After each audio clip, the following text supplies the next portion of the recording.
Majina yangu ni Habib Rashid Anyolo, chairman wa ODM Lurambi ambaye nilichaguliwa tarehe 9 mwezi huu. Chama kilitangaza uchaguzi, ilianza tarehe 7. Watu wakaenda kwa wards. Tulivyoenda kwa wards, hao wenye wanakuja na parallel list hawakuwa kwa wards.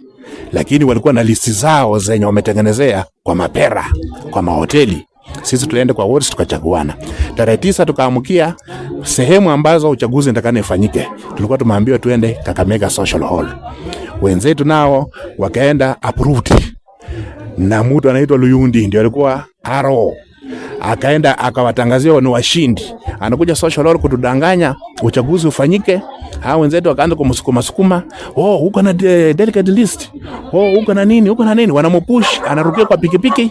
In a short while tunaona anatuma vitu kwa WhatsApp group kwamba David Owino ameshinda. Mimi sina shida na David Owino. David Owino ni member wetu, lakini nasema tu asitumike vibaya. David tumekuwa naye kwa chama. Wafuasi ambao wako nyuma yake wote wameletwa na watu walikuwa wa ANC, na saa hizi ndimi zao zinaongelea mambo ya Tawe movement. So wako tuko ODM kukula mshahara, wakishakula mshahara yao wakati ikifika wanaenda Tawe movement. Sisi tunasema tunasimama na chama kiko imara. Vile mmesikia juzi tulikuwa kwa uchaguzi wetu wa ODM.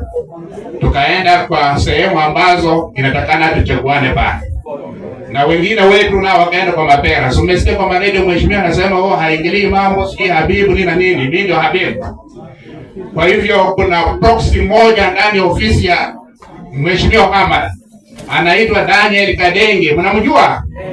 Huyo mtu ndio aliingilia uchaguzi wetu, akachukua RO pamoja na POs akawatrain ndani ya ofisi ya mheshimiwa.